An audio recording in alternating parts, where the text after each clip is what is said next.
300 বছৰ পিছত ডিচেম্বৰত বিৰল শুভ সংযোগ। এই তিনি ৰাশিৰ জাতক জাতিকাৰ খুলিব সৌভাগ্যৰ দুৱাৰ। ধন যশ খ্যাতিৰে হ'ব সমৃদ্ধিশালী। তিনি ৰাশিৰ বাবে অতি শুভ বুলি প্ৰমাণিত হ'ব। সনাতন ধৰ্মত গ্ৰহ বা নক্ষত্ৰৰ অৱস্থান পৰিৱৰ্তন অতি গুৰুত্বপূৰ্ণ বুলি গণ্য কৰা হয়।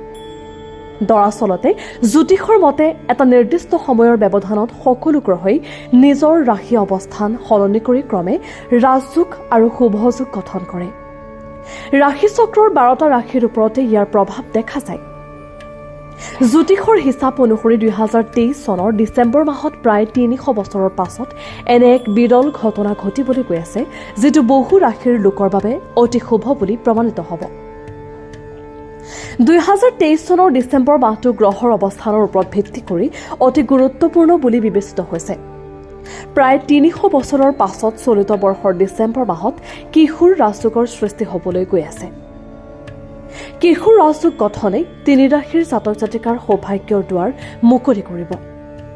আনহাতে ডিচেম্বৰ মাহত শ ৰাজযোগ, ৰোচক ৰাজযোগ আৰু মালব্য ৰাজযোগ গঠন হৈছে, যাৰ বাবে তিনি ৰাশিৰ জাতক জাতিকাৰ ভাগ্য উন্নত হ'ব। মেঘ ৰাশি। ডিচেম্বৰ মাহত ৰাজযোগৰ বাবে 2024 চনত মেঘ ৰাশিৰ জাতক জাতিকাই বিভিন্ন সুবিধা লাভ কৰিব।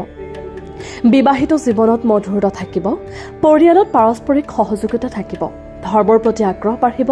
মেঘ ৰাশিৰ জাতক জাতিকাৰ বিদেশ ভ্ৰমণৰ যোগ আছে। মকৰ ৰাশি। মকৰ ৰাশিৰ জাতক জাতিকাৰ ওপৰত তিনিটা যুগৰ প্ৰভাৱ পৰিব, যিয়ে তেওঁলোকৰ ব্যৱসায়ত প্ৰত্যক্ষভাৱে প্ৰভাৱ পেলাব। ব্যৱসায়ৰ উন্নতি হ'ব, আবদ্ধ হৈ থকা ধন ঘূৰাই পাব। কৰ্মৰত ব্যক্তিয়ে চাকৰিত পদোন্নতি পাব। ধনু ৰাশি। ধনু ৰাশিৰ জাতক জাতিকাই এই যুগৰ দ্বাৰা ডাঙৰ ফলাফল লাভ কৰিব। প্ৰতিযোগিতামূলক পৰীক্ষাত অংশগ্ৰহণ কৰা ছাত্ৰ ছাত্ৰীয়ে ভাল ফলাফল পাব। লগতে কৰ্মচাৰীসকলে তেওঁলোকৰ জ্যেষ্ঠসকলৰ পৰা সমৰ্থন পাব। সমাজত জাতক জাতিকাৰ সন্মান বাঢ়িব।